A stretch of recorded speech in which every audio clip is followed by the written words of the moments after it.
Olá, boa noite. Bem-vindos a mais uma edição do programa A Voz do Trabalhador. É muito bom contar com a sua companhia na noite desta segunda-feira. E eu já te conto agora quais são os destaques do programa de hoje. Será que tem novidades sobre as negociações? Vamos saber ao longo dessa edição.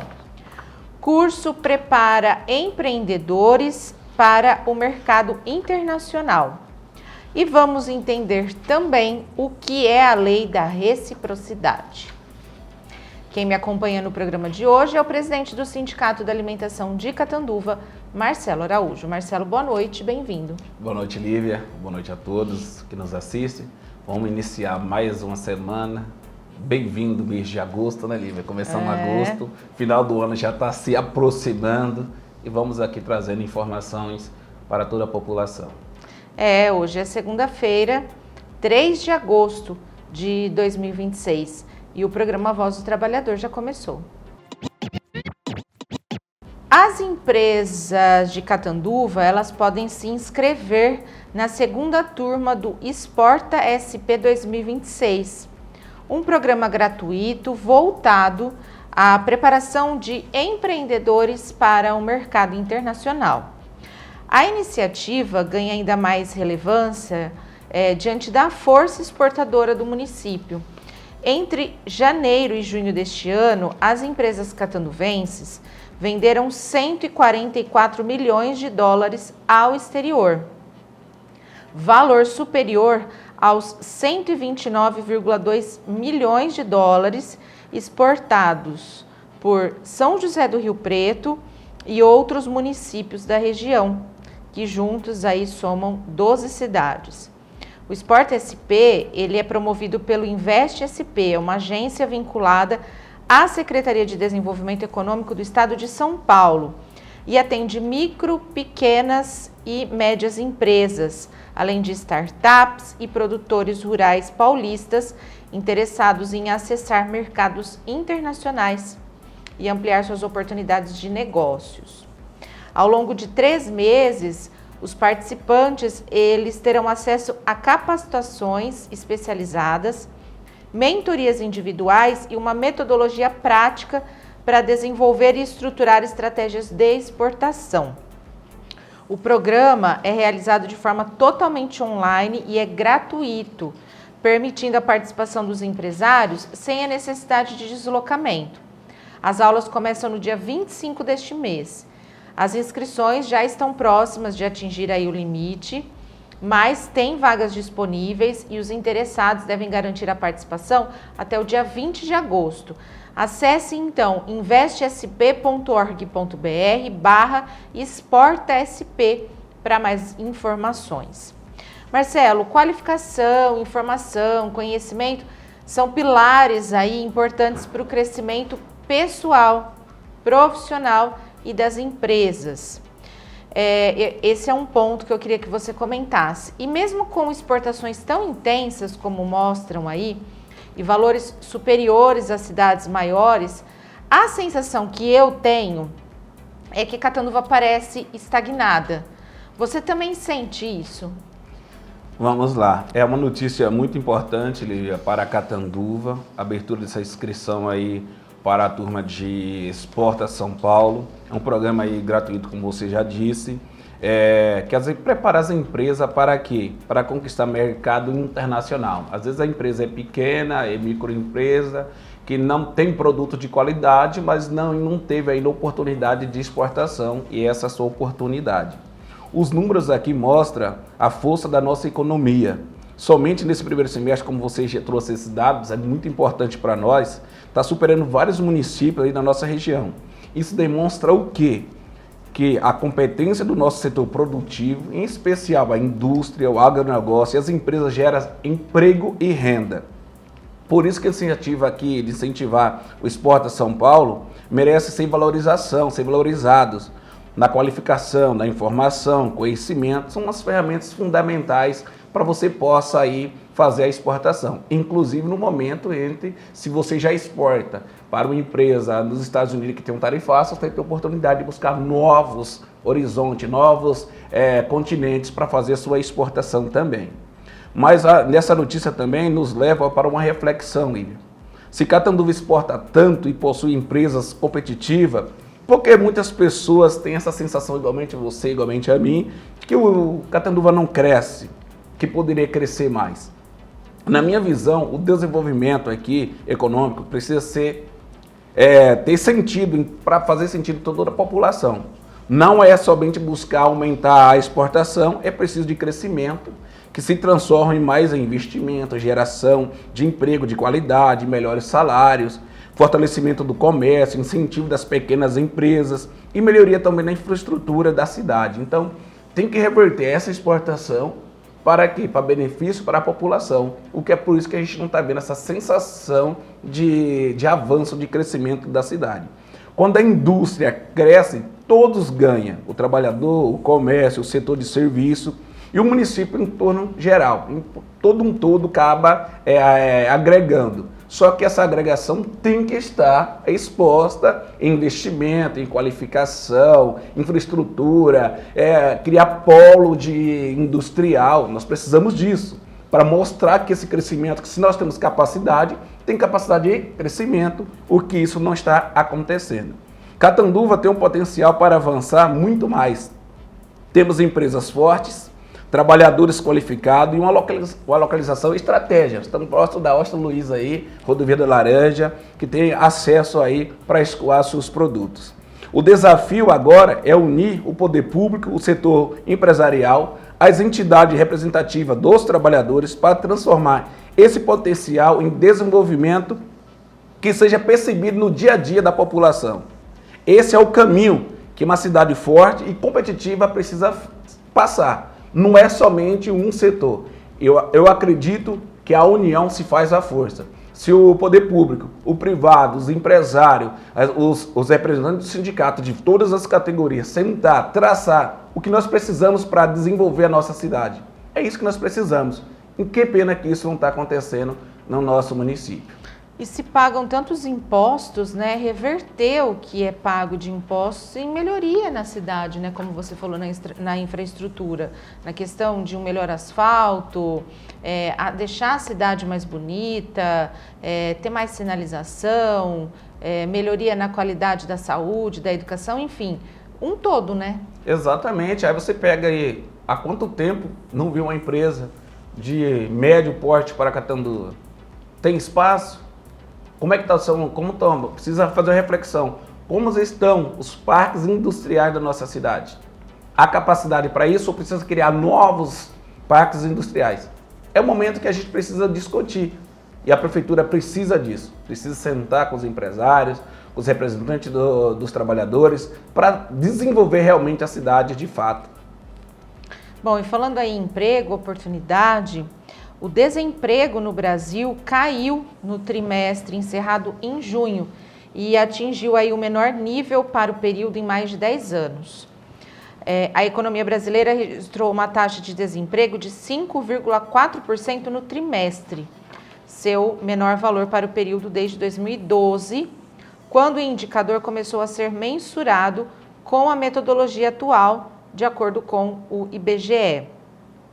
O número é menor que os 5,6% registrados entre março e maio. Também ficou 0,4% abaixo do trimestre abril-junho de 2025, quando marcou 5,8%. A desocupação no período afetou 5,9 milhões dos 213 milhões de habitantes do país. Por sua vez, a informalidade, característica estrutural do mercado de trabalho brasileiro, se manteve estável e representa 37,4% da população ocupada. Embora o número tenha caído, o contingente de pessoas desocupadas ainda é muito alto, né? São quase 6 milhões de pessoas. Existem oportunidades, Marcelo, mas seriam insuficientes para atender a demanda ou a pouca qualificação de mão de obra? Vamos lá, a gente precisamos ter aqui uma reflexão sobre esse assunto que é muito importante. A queda do desemprego, que passa para 5,4%, sem dúvida é uma excelente notícia para o país. Isso demonstra o quê? Que a economia continua gerando postos de trabalho e muitas famílias voltaram a ter renda digna por meio do emprego. Entretanto, é importante aqui analisar esse número com muita cautela, tá? Porque essa informação aqui, ainda ela traz que ainda existe 5,9 milhões de brasileiros procurando oportunidade de trabalho, tá? Essa quantidade é muito expressiva para o nosso país ainda. Hoje a gente poderia estar trazendo essa informação de ser 0,2, poderia ser um percentual assim, mas ainda é 5,4, que representa mais de 5,9 milhões de brasileiros. Outro lado que merece aqui atenção é a informalidade. Quando você diz que a informalidade está em 37,4%, isso significa que 1/3 dos trabalhadores brasileiros ainda exerce atividade sem carteira assinada. Isso quer dizer o quê? Que eles não têm direitos, que a lei e a Previdência Social o proteja. Então está desamparado a tudo.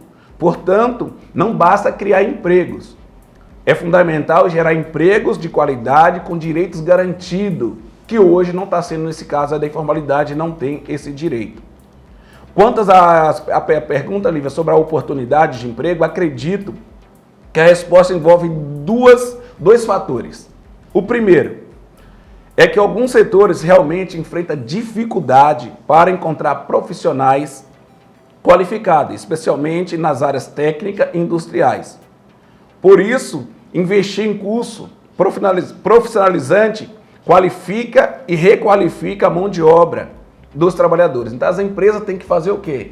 Criar curso com parceria com o poder público, com o sindicato. Não é uma empresa, várias empresas precisam fazer isso. O segundo fator é que muitas regiões ainda existe vaga que oferece salários baixos, pouca valorização profissional ou condições de trabalho que não atraem os trabalhadores. Em alguns casos, a falta de mão de obra, mas as necessidades de condições de trabalho também deixa isso a desejar. Então, salário baixo, o trabalhador não vai se sujeitar a isso. Então, tem dois fatores importantes. Marcelo, o mercado de trabalho ele exige, né, que você ceda aí a algumas ocasiões que apareçam, enfim, né? Não é tudo um mar de rosas.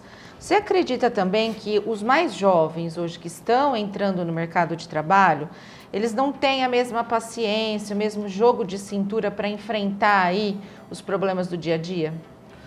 Lívia, eu acredito que existe uma mudança de comportamento entre as novas gerações.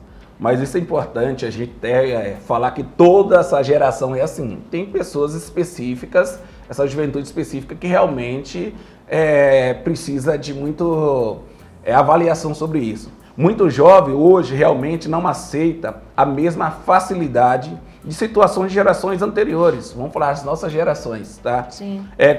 Como excesso de jornada, desrespeito, assédio, falta de expectativa de crescimento dentro da empresa, o ambiente de trabalho tóxico. Em muitos casos, eles têm razão. O mercado de trabalho precisa ouvir mais, precisa saber, a geração mudou, os comportamentos mudaram. E tem empresa ainda que ainda está nos velhos moldes. 1990 ainda não avançou, tá? Por outro lado, é verdade que alguns jovens chegam no mercado de trabalho com pouca experiência e cria expectativa muito alta em relação à velocidade de crescimento profissional. Então eles entram na empresa com 6 meses, 3 meses, já quer que isso seja evoluído, quer ter um cargo já de alto padrão, e não é assim que funciona. Na nossa geração que nós fomos construindo, às vezes você passava até 10 anos para chegar num cargo que você não gostaria mais, pelo menos amenizar por causa do salário e tudo. E hoje o jovem já entra já com essa ideia aí de encontrar algo já rapidamente, e não é assim que funcionam as coisas. Como dirigente sindical, eu defendo que o trabalhador nunca deve aceitar desrespeito ou violação dos seus direitos, mas também acredita em diálogo, preparo e comprometimento. São os fundamentais para construir uma carreira sólida. Você precisa da empresa, a empresa precisa de você, precisa construir esse diálogo. Bom, agora a gente vai fazer uma pausa e já volta.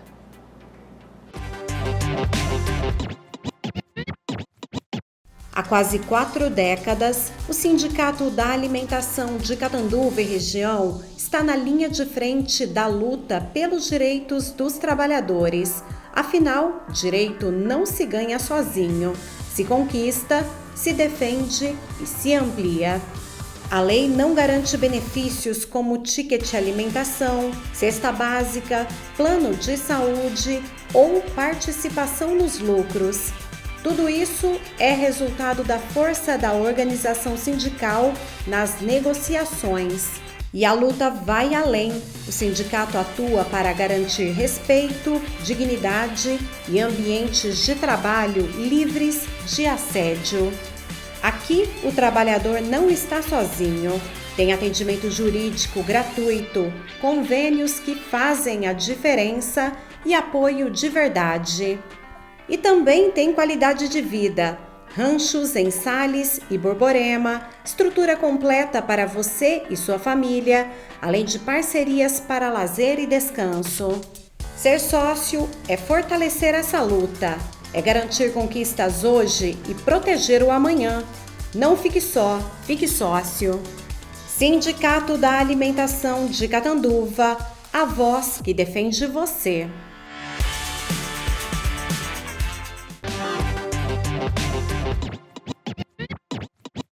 O programa Voz dos Trabalhadores está de volta e o assunto agora é a campanha salarial ainda do primeiro semestre.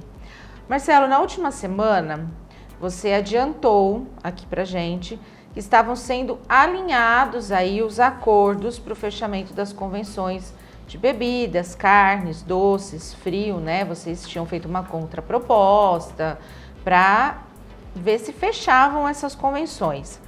E aí eu queria saber, e para que você explicasse, se vocês conseguiram chegar a um consenso com relação às convenções coletivas do primeiro semestre. Vamos lá então, vamos trazer as informações aqui importantes. Felizmente avançamos sim bastante nas negociações nas últimas semanas. Após várias rodadas de diálogo entre as entidades sindicais, o setor patronal, conseguimos construir um entendimento em boa parte da pauta, tá? Ainda existe alguns pontos que exigem ainda alguns ajustes finais da negociação, mas nós entendemos como positivo, tá? E nesse caso falta a conclusão do setor de bebidas. Então, na semana passada eu comentei aqui no programa que iríamos intensificar os diálogos entre as negociações coletivas, que era o setor de carnes e derivados, que a data base é abril, e data base maio, frios e doces e conserva. Felizmente avançamos sim e chegamos a um consenso entre os patronais e o sindicato dos trabalhadores, que nós vamos até apresentar aqui as propostas aqui sobre essa situação. Agora as propostas serão levadas para as assembleias dos trabalhadores, que sempre dará palavra final, tá, da categoria. Então vamos falar da proposta do setor de carnes e derivados. Eu gostaria que as pessoas tivessem a noção como é difícil a gente construir um acordo ou uma convenção coletiva de trabalho. E aqui vamos lá. Do setor de carnes e derivados, um reajuste de 3,77%, um reajuste do piso salarial de R$ 2.050, tendo aumento de 5,13%, uma cesta básica aí de R$ 290, tá? A multa do PLR, R$ 518,35 e manutenção da convenção coletiva de trabalho anterior. Então não teve aumento real no salário dos trabalhadores, tá? É bom lembrar que a inflação do período de março era 3,77%. Para o setor de frio, a proposta é reajuste de 4,11%, um piso muito baixo, R$ 1.900, uma cesta básica de R$ 346,50 e uma multa do PLR de R$ 780,83, tá? E manutenção da convenção anterior. Esse aí vai levar para a Assembleia. Outro ponto importante aqui é sobre o setor de doces e conserva. Lembra que em 2025 e 2026, Lívia, nós não fechamos a convenção coletiva de trabalho, então nessa negociação nós conseguimos fechar as duas convenções, 2025, E 26 e 26 de 2027. Então vamos lá. Então vamos falar de 2025 e 2026. O reajuste, como já estava alinhado lá no passado, foi 6,5% corretamente. Piso salarial R$ 2.314,78. Cesta básica R$ 465 e a multa do PLR R$ 2.314,78. É porque o problema estava aí na questão da cesta básica, né? Que estava aí, eles estavam temando 450 e nós evoluímos para 465, então R$15 a mais. E as empresas que não pagaram a diferença, tá, desse valor de 465 precisa fazer um pagamento adicional de R$15 por mês vezes 12 dá R$180, tá? E pode ser parcelado, aí tem que fazer negociação com o sindicato até 3 parcelas que nós negociamos na convenção coletiva de trabalho. Para 2026 e 2027, o reajuste salarial 5,11, tendo 1% de aumento real. Piso salarial passa para R$ 2.442,09, tendo aumento aí de 5,5%. Cesta básica, R$ 500, teve aumento aí de 7,53%, tá? As empresas que possuem já um valor, que já tem uma cesta de 480, aplica 6,67%. A multa do PLR é R$ 2.442,09, tá? Essa é importante aí dizer que fechamos as duas convenções coletivas de trabalho.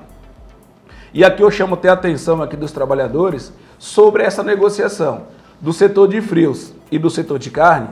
Na nossa base, nós avançamos com aumento real, tanto no setor de frios quanto no setor de carne. Inclusive, hoje no setor de carne, na convenção que foi aqui para fechamento, o nosso acordo é bem maior. Então, mostra o desempenho do sindicato. A gente fechou uma cesta de R$ 403, outra convenção está R$ 290. Já o setor de frios, a gente conseguiu avançar para 435, enquanto a cesta ainda está R$ 346. Então, é um movimento que o sindicato sempre vem fazendo para a gente estabelecer um acordo melhor. Que a convenção coletiva estabelece um direito aqui mínimo para toda a categoria. Já o acordo coletivo de trabalho traz benefício superior à convenção, negociando diretamente com o sindicato e a empresa local. Porque quando você negocia no Estado, é vários patronais. E os patronais geralmente são as grandes e não querem dar um benefício maior para os trabalhadores. Marcelo, no setor de bebidas, pelo que, né, as informações que foram passadas após a reunião, teve um problema que eles falaram que eles nem discutiram muito com o patronal, né? A questão da proposta que vocês enviaram. Exatamente. Nós estamos com problema no setor de bebidas, deixamos uma contraproposta e aí eles vão fazer uma avaliação. Eu acredito que vai ter que marcar outra rodada para te ver o que é que está acontecendo aí, da ambas partes chegam no consenso. Porque não dá mais, a gente já está no mês de agosto, estamos falando da data base em maio. Tá? Então, por isso que nós precisamos aí que o patronal respeite aí os trabalhadores e as entidades sindicais e que venha apresentar uma proposta aí que dê para a gente levar para a Assembleia. Bom, e na última quarta-feira, dia 29 de julho, estava marcada uma audiência de conciliação com o setor de usinas de açúcar, né, no TRT da 15ª região em Campinas. E aí a pergunta que não quer calar é se essa reunião aconteceu, Marcelo. E se sim, como é que foi, né? Como é que foram as tratativas? Na verdade, Lívia, não seria uma reunião, seria uma audiência no tribunal da 15ª região que fica em Campinas. Mais uma vez o patronal do setor de usina de açúcar peticionou no processo e aqui eu vou ler o seguinte relato aqui. O sindicato, que é o patronal, alega que não se recusou à negociação, mas sim de forma expressa sempre apresentou a oposição quanto à instauração de dissídio coletivo. Aduz que, como já referido no processo RPP, o número aqui, vários números aqui, não há interesse na mediação e conciliação, circunstância que é de conhecimento dos sindicatos, salientando que não há possibilidade de negociação e composição. Requer a extinção do efeito sem resolução do mérito. Então, as federações têm 10 dias para apresentar suas defesas nos termos do artigo 299 do Regimento Interno do Tribunal. Ele fala disso o quê? Deixa bem claro, não se negou, mas está dizendo que não vai participar. Sim, que não vai negociar. Não vai negociar. Isso não é negar? Para mim, uma resposta aí que... contraditória. Exatamente, que espero em Deus, mas que os juízes aí que vai pegar as nossas defesas lá, exija responsabilidade da parte do patronal. Então, ainda, essa novela segue. Já temos um dissídio que está no TST de 2025, 2026. Vai ir mais um. Então, vamos seguindo. Agora a gente muda de assunto para o segundo semestre, porque as assembleias para as montagens de pauta, né, dos setores aí com database no segundo semestre, em 1º de setembro, seguem a todo vapor. É isso mesmo, Marcelo? É isso mesmo, Lívia. Enquanto nós estamos concluindo aqui as negociações dos setores da database do primeiro semestre, que é a database abril e maio, o trabalho do sindicato não para. Já iniciamos as assembleias para a construção da pauta de reivindicações dos setores da database 1º de setembro. Esse é um momento muito importante que os trabalhadores lá passam a ouvir o sindicato passa a ouvir os trabalhadores para definir quais são as prioridades para este ano, tá? Então, a participação da categoria é muito fundamental nessa assembleia que nós estamos fazendo no decorrer da semana passada e essa semana. Então, que apresente sugestões, aponte as principais necessidades de sua empresa onde você trabalha para nos ajudar a construir uma pauta que represente os interesses reais da categoria. Bom, aumento real de salário, melhores condições aí de trabalho, são itens básicos da negociação. Mas é importante ressaltar que vocês também vão lutar pela manutenção de benefícios já conquistados e principalmente aqueles que não estão previstos em lei, mas que são fechados no acordo coletivo, né? Sem dúvida, muitas pessoas pensam que a campanha salarial se resume no reajuste do salário, mas ela vai além disso tudo que você acabou de citar aí.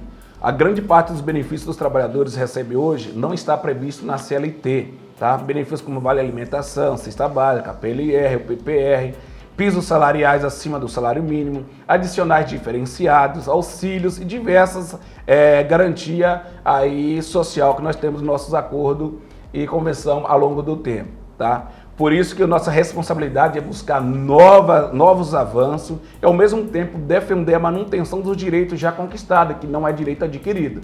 Mas nós precisamos preservar o que nós já temos e avançar em conquista aí para essa negociação seja aí produtiva, que os trabalhadores não venham a perder nenhum benefício, porque essa é a nossa expectativa.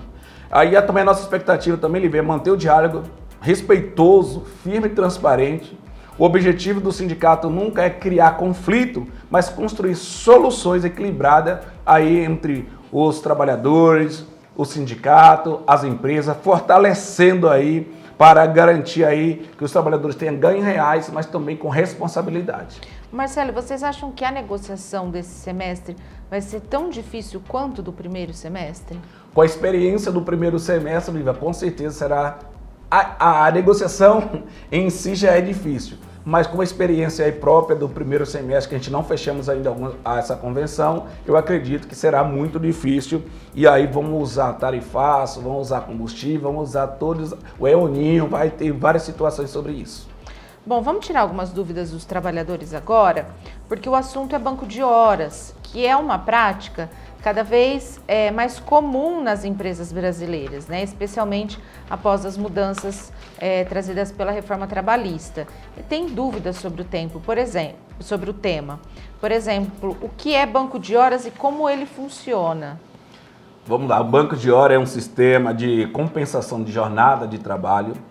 Em vez de receber imediatamente por horas extras realizadas, o trabalhador acumula essas horas que utiliza posteriormente nas suas folgas, a redução da sua jornada, conforme a regra estabelecida entre o acordo. A ideia é dar o quê? Ajudar tanto a empresa quanto o trabalhador a ter uma flexibilidade melhor, tá? Isso precisa acontecer com transparência, respeito previsto na legislação, mas também na norma coletiva de trabalho. o que a CLT diz sobre o banco de horas? A CLT, ela diz, Lívia, uma coisa muito assim, fundamental, que o banco de horas, se for instituído através de acordo com convenção de coletivo de trabalho, com a participação do sindicato, a duração para a compensação é de 12 meses. No caso, se for acordo individual, que a empresa pode fazer individual, é para 6 meses. Tá? Então, essa é a diferença de uma coisa para a outra. Marcelo, quais as vantagens e as desvantagens do banco de horas? A vantagem, Lívia, quando é bem administrado, o banco de hora pode trazer benefícios para ambos os lados, tanto o trabalhador quanto o empregador. Para a empresa, permite organizar melhor sua produção, reduzindo os custos em período de maior demanda. Às vezes você tem um pedido que alguma empresa contratou seu produto, fala, ó, eu quero 1000 caixas tal dia. Então você organiza com os trabalhadores ali para fazer essa compensação depois. Então todo mundo coloca a mão na obra e faz essa demanda aí por cada um pedido feito. É a mesma coisa que ao contrário, a demanda diminuiu. O trabalhador também precisa de sair uma folga para pedir para reunião de um filho ou um casamento. Um exame, que às vezes fala assim, eu preciso estar com 12 horas sem esforço físico, qualquer coisa, dormir em casa, tal. Aí você consegue adaptar isso. Então, isso é bom para ambas partes, inclusive para o trabalhador para assuntos particulares. Inclusive, quando você é chamado na escola, Lívia, para participar de uma reunião do seu filho. É fundamental o pai participar desses eventos. Ou às vezes tem que ir num banco, alguma coisa, né? Exatamente, sem prejuízo salarial. E quais são as desvantagens? O problema surge quando o banco de hora não é controlado corretamente. Infelizmente, existem situações aí que o trabalhador acumula muitas horas e depois a empresa não consegue pedir para o trabalhador ficar em casa porque não tem gente para trabalhar e acumula. Então, por isso, quando você tem um objetivo bem claro dentro da negociação coletiva de trabalho, você consegue negociar sobre isso. Então, é um caso que a gente já tem vários aí acordos que a gente consegue adaptar essa situação. Se não deu para tirar, o trabalhador recebe como hora extra. E a importância do sindicato nesse processo, Marcelo? A importância, Lívia, é muito clara e objetiva aqui.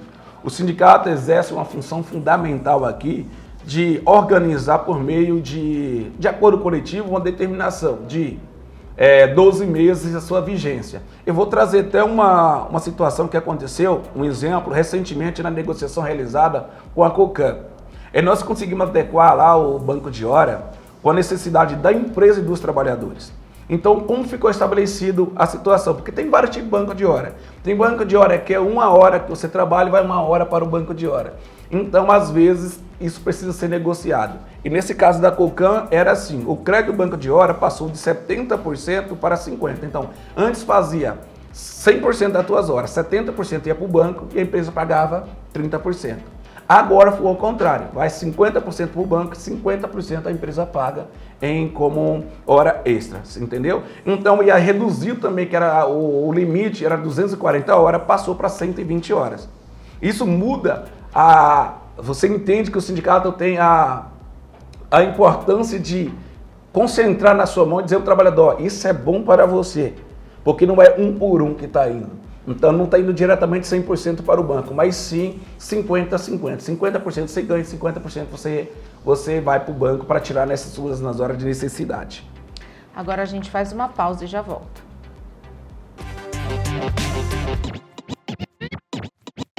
Há quase 4 décadas, o Sindicato da Alimentação de Catanduva e região está na linha de frente da luta pelos direitos dos trabalhadores. Afinal, direito não se ganha sozinho, se conquista, se defende e se amplia.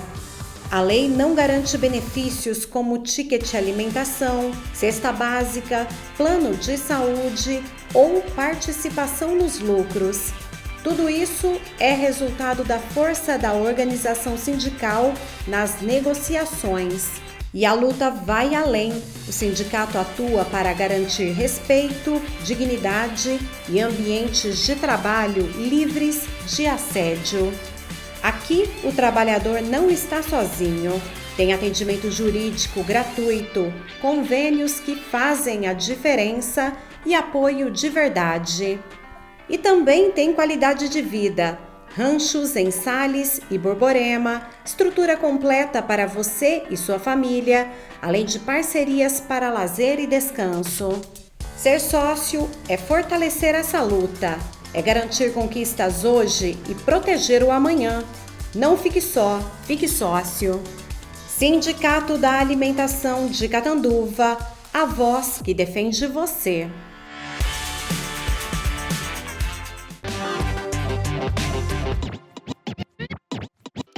O programa Voz dos Trabalhadores está de volta e agora a gente vai falar sobre tarifaço, porque a decisão do governo brasileiro de iniciar os trâmites para acionar a lei da reciprocidade econômica em resposta ao novo tarifaço imposto pelos Estados Unidos levantou um questionamento sobre até onde o Brasil está disposto a ir, né, na disputa comercial.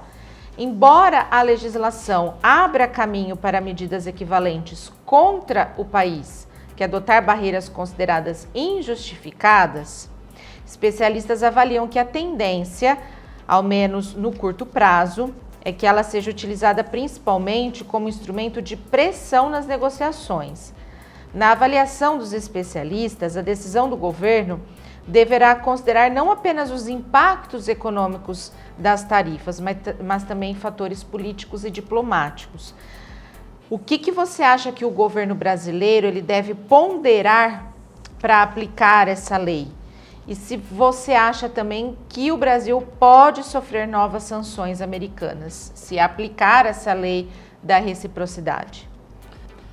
Essa é uma questão muito importante, Lívia, que precisamos ser tratados com bastante equilíbrio e convicções, tá? O Brasil tem todo o direito de defender seus interesses quando se considera uma medida comercial de outro país que prejudica a nossa economia.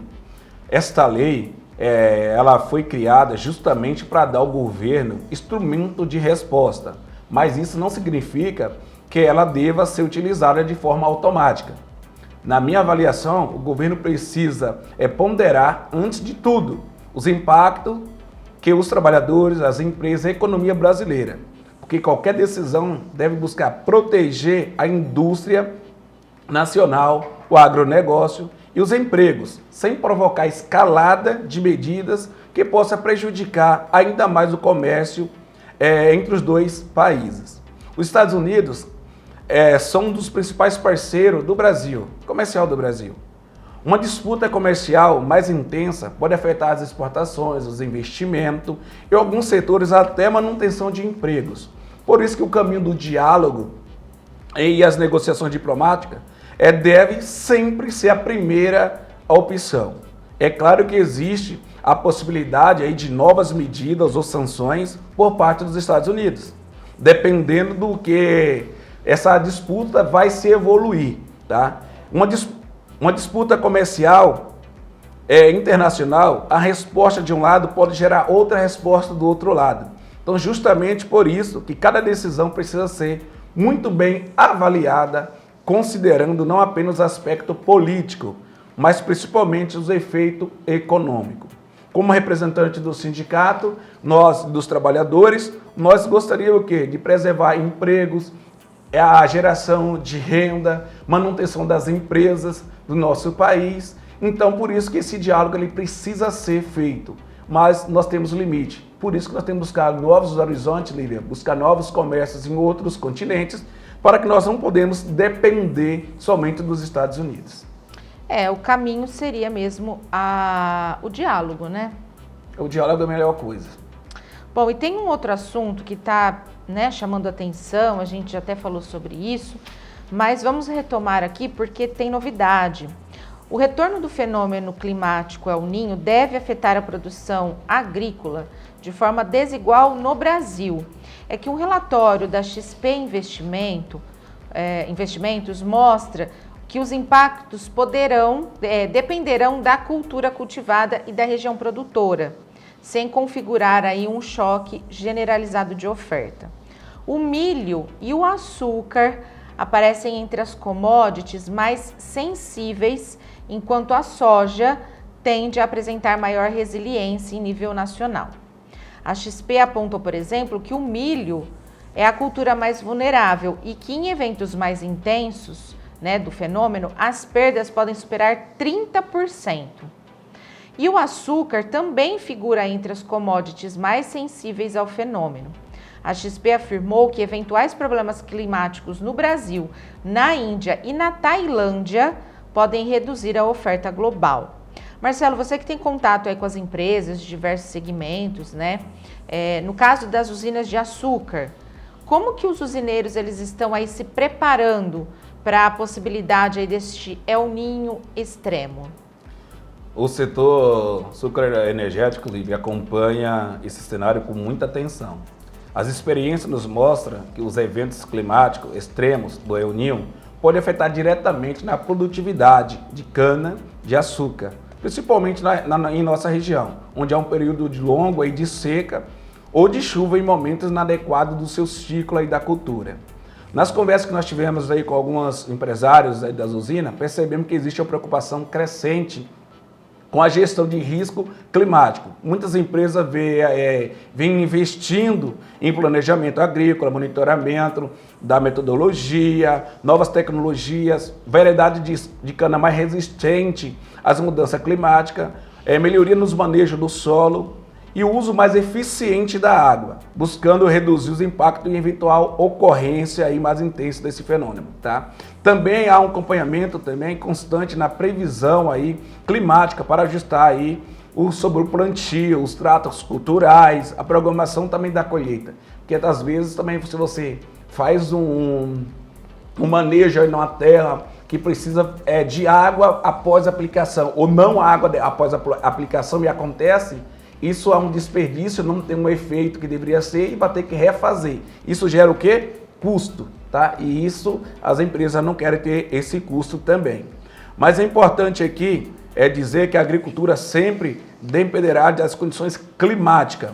Nenhuma tecnologia consegue eliminar totalmente os riscos de seca prolongada ou de chuva excessivas, tá? Se houver redução aí significativa de produção de cana no Brasil, também grandes produtores como a Índia e Tailândia que você falou, é possível que os preços internacionais do açúcar e do etanol sofram aí uma pressão de alta. Para a usina isso representa um aumento de receita. Às vezes você não vai produzir aquela quantidade, porém que você não vai perder, você perde na quantidade de produto, mas você pode ganhar na quantidade, no valor do preço. Porque se o preço vai à alta, então você acaba recuperando um prejuízo que você produzia mais. Vamos falar, deu muita chuva ou muita seca. Vamos falar que você poderia produzir 1 milhão, produzir 800 mil, só que 800 mil o preço está bem mais agregado que acaba valorizando, você não tendo essa perca aí grandemente aí que poderia trazer essa situação. Esperamos aqui que esses impactos do El Niño sejam menores possível. O agronegócio brasileiro já demonstrou aí muitas vezes sua capacidade de adaptação e acreditamos no planejamento, da tecnologia, do diálogo, serão fundamentais para enfrentar esse desafio, protegendo tanto a produção quanto os empregos. Bom, e os impactos, né, sobre as lavouras, eles devem ser refletidos gradualmente nos preços dos alimentos. De acordo com a XP, uma eventual redução da oferta agrícola tende a pressionar produtos frescos e itens mais dependentes de grãos e insumos, como carnes, laticínios, panificados e óleos comestíveis. Então, assim, a gente já vê que no mercado os preços estão muito altos, né? Tá tudo muito caro. E a tendência é que se esse El Niño se confirme, a situação vai ficar mais preocupante nos próximos meses, né? Exatamente, Lívia. Uma coisa que nós, trabalhadores e trabalhadoras, vamos sentir é a inflação. Porque quando as coisas aumentam, é puxada pela inflação, tudo aumenta, tá? Essa é uma preocupação legítima. Sempre há risco de redução de produção agrícola por causa desse fenômeno aí climático. Como o El Niño, existe possibilidade de pressão sobre o preço de alimentos. Se houver queda de safra em produtos importantes como milho, cana-de-açúcar, os reflexos podem chegar a toda a cadeia produtiva. O milho, por exemplo, é um dos principais componentes da ração animal. Se ela fica mais caro, aumenta o custo de produção de ave, suíno, leite e ovos. Da mesma forma, outros insumos agrícolas acabam influenciando o preço de diversos alimentos consumidos diariamente pelas famílias. No entanto, o importante aqui evitar conclusões antecipadas, tá? O efeito El Niño depende da intensidade do fenômeno e das regiões atingidas. O Brasil é um país de dimensão continentais, tá? Uma dificuldade em determinada região pode ser parcial, compensada para outra boa produção em outro lugar. Pode ser que no Rio Grande do Sul aconteça algo, pode ser que em São Paulo não aconteça na mesma intensidade e nós podemos, a chuva que veio para cá não foi a intensidade de lá, vamos pegar um exemplo, Lívia. Aqui pode ter uma produção maior e isso acaba uma coisa compensando outra. Isso eu falei do Sul com São Paulo, mas pode ser o Nordeste, pode ser o Norte, o Centro-Oeste, isso depende que o nosso país é imenso, é grande e tem vários tipos de cultura. O que realmente nos preocupa e preocupa o trabalhador é o impacto disso no orçamento familiar. Quando os alimentos ficam mais caros, quem mais sofre são as famílias de baixa renda, que destinam uma parcela do seu salário para a alimentação. E quando tudo sobe, então você começa a reduzir as suas refeições. Ah, mas você está dizendo que está reduzindo, vai dizer o quê? Se você comer carne todo dia, você vai começar a comer abobrinha, frango, porco, porque o preço está alto. Então isso vai gerar aí uma inflação, tá? Começa a cortar, né, os itens mais caros. Mais caro, e isso nos preocupa bastante, tá? Então nós estamos aqui olhando aí com todo carinho, com toda a responsabilidade sobre isso. Por isso que na negociação nós estamos já prevendo que nós temos que ter aumento real, porque o impacto pode ser grande para a vida dos trabalhadores. Bom, e o que também pode mexer aí na economia familiar é a questão da gasolina no Brasil, que já é comercializada com 32% de etanol. Antes esse percentual era de 30%. A mudança ela foi anunciada pelo Conselho Nacional de Política Energética e começou a valer no último sábado, né, dia 1º de agosto. Segundo o Conselho, a medida considera a volatilidade no mercado de petróleo e combustíveis e ocorre em um momento em que o país enfrenta custos mais altos nos combustíveis fósseis, em meio à escalada da guerra no Oriente Médio. O Ministério Público Federal entrou com uma ação civil pública no final de julho, pedindo a suspensão do aumento da mistura de etanol. O argumento do Ministério Público é que os testes não foram realizados de forma conclusiva e que os impactos ambientais não foram devidamente considerados. Marcelo, o que isso pode interferir no preço? Porque é aquela máxima, quando se anuncia, por exemplo, um aumento, todo mundo aumenta de um dia para o outro. Mas se for alguma coisa que pode interferir para diminuir o preço, leva uma vida. Lívia, vamos lá. O aumento da mistura do álcool, a gente tem que lembrar que tem vários tipos de álcool. O álcool que vai na gasolina é o álcool anidro, tá? Então passou de 30% para 32%. Tem como principal objetivo reduzir a dependência do Brasil da gasolina importada e diminuir os impactos da alta do petróleo no mercado internacional. A medida foi adotada em um momento de instabilidade global e busca aumentar o uso do combustível produzido no nosso país, no próprio país. Na prática, a expectativa que o governo quer e atribui essa situação, que manter a gasolina mais estável e até gerar uma pequena redução para o consumidor. A estimativa aqui é de uma queda de em torno de 3 centavos por litro, embora o valor final depende dos fatores do preço do petróleo, e do etanol e dos impostos também e da política de preço das distribuidoras dos postos também. Então isso depende, isso não é cravado 3 centavos por litro que vai diminuir. Então tem todo um cenário que precisa ser observado. Quando o Ministério Público Federal alerta dessa mistura aí de 32, pode ter um desgaste nos motores mais antigos, o veículo sem calibração específica, isso nos informa que o custo do consumidor pode acontecer indiretamente de forma de manutenção e reparo dos motores, Lívia. Sim. Então é uma situação que está fazendo, mas eu acredito que nenhuma decisão aí dos órgãos aí que fiscaliza, que faz todo o monitoramento, ia tomar uma decisão sem elevar essa situação, porque hoje os carros novos realmente estão bastante evoluídos, então precisa saber desses carros antigos aí. É bom lembrar aqui que os preços dos combustíveis influenciam em toda a economia, afeta os transportes de pessoas, frete, alimentos e diversos produtos. Quando o combustível sobe, tudo sobe em nossa vida. Ô Marcelo, para a usina é um bom negócio esse aumento? E isso pode ser bom também para o trabalhador? Sem dúvida, Lívia. Deveria ser, né? Sem dúvida, para o setor sucroenergético, a tendência é que seja uma medida positiva. Com a mistura maior do etanol na gasolina, aumenta a demanda do etanol produzido pela usina brasileira. Então, vai produzir mais álcool anidro, tá? Isso pode significar mais produção, mais investimento e um setor ainda mais fortalecido. Para o estado de São Paulo, que é o maior produtor de cana-de-açúcar do país, essa medida pode representar mais atividade econômica, movimento de toda a cadeia produtiva do campo nas usinas, passando pelo transporte, manutenção, logística, indústria de máquinas e equipamento. Agora, para o trabalhador, o benefício não acontece automaticamente. Infelizmente, se as usinas ampliarem isso, a produção, investimento, crescimento, existe uma possibilidade de gerar mais emprego, aumentar as necessidades da mão de obra e fortalecer as negociações salariais para o ano que vem. Isso nos traz oportunidade tanto para os trabalhadores das indústrias quanto para os trabalhadores rurais. Mas é importante destacar que o crescimento do setor precisa ser compartilhado com quem produz a riqueza. Não basta as empresas aí faturar mais e é necessário que os resultados reflitam onde?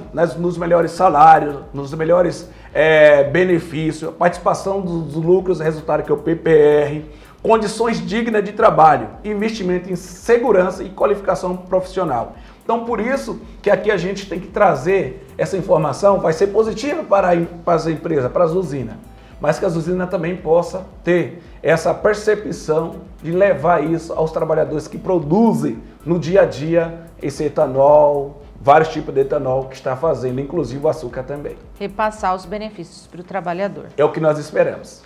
E assim a gente encerra o programa de hoje, agradecendo a sua companhia. Ótima semana para todo mundo, lembrando que o feriado de sábado, dia do padroeiro, foi transferido para segunda-feira, ok? Então, sábado normal, segunda-feira feriado aqui em Catanduva. Ótima semana para todo mundo, a gente se vê no próximo programa. Boa noite. Lembrando que o feriado é municipal somente para o município de Catanduva, não é para a região, não é um feriado estadual, é municipal. Se você trabalha numa empresa em Pindorama, Palmares, do lado, você vai trabalhar normalmente porque não é feriado. Então assim finalizamos para você, desejando uma ótima semana, um ótimo mês de agosto, que Deus abençoe. Até a próxima.